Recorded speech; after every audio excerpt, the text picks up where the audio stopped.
Hello बच्चों, let's see the question. Can we call China a democratic country? China को क्या हम democratic country कह सकते हैं? तो डेमोक्रेटिक कंट्री मतलब क्या होता है? डेमोक्रेटिक कंट्री वो होता है जहाँ पे डिसीजन मेकिंग का जो पावर है वो आम जनता के हाथ में होता है। वहाँ रेगुलर इलेक्शंस होते हैं, माइनॉरिटी के जो राइट्स है, फ्रीडम्स है, वो प्रोटेक्टेड रहते हैं। बाकी इंडिविजुअल्स के भी जितने भी राइट्स हैं, राइट टू स्पीच, फ्रीडम, सारे क्या हैं, वो सारे उन्हें मिले हैं। किसी चीज पे रोक नहीं होती है। आप ओपनली अपने व्यू पॉइंट्स को रख सकते हैं, बिना डरे हुए आप डिस्कस कर सकते हैं, ओपन डिबेट कर सकते हैं। तो ये सारे जो फीचर्स हैं वो एक डेमोक्रेटिक कंट्री की होती है। तो चाइना को क्या हम डेमोक्रेटिक कंट्री कह सकते हैं? क्या वहां पे भी रेगुलर इलेक्शंस होते हैं? So let's see the answer. China is officially known as the People's Republic of China and is governed by the Chinese Communist Party. तो यहाँ पे जैसा कि हम देख रहे हैं कि चाइनीज कम्युनिस्ट पार्टी जो है वो रूल करती है।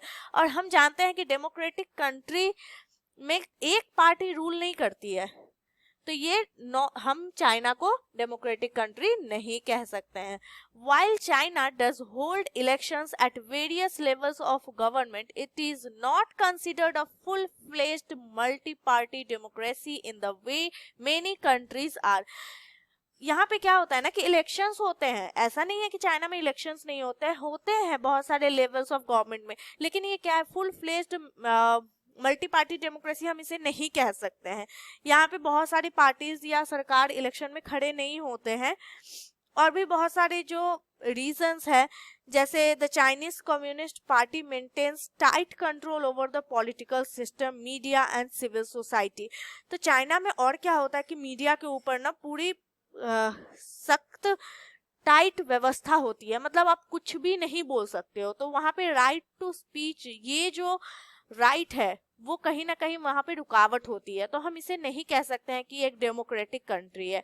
और क्या है, ये क्या करता है, कॉम्पिटिटिव नेचर को लिमिट करता है of its election and political pluralism. Therefore, while China has some elements of democratic system, it is commonly described as an authoritarian regime rather than a democratic country. तो China में Chinese Communist party जो है वो अपना authority दिखाती है, इसीलिए हम इसे ऑथोरिटेरियन रिजाइम कह सकते हैं, लेकिन एक डेमोक्रेटिक कंट्री नहीं कह सकते हैं, क्योंकि यहाँ पे media, civil society, political system, इन सब पे कंट्रोल है, जो कि डेमोक्रेटिक कंट्री में नहीं होता है।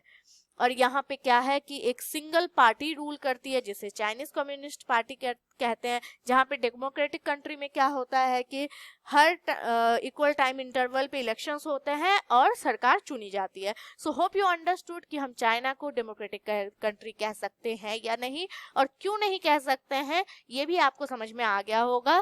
Thank you and all the best.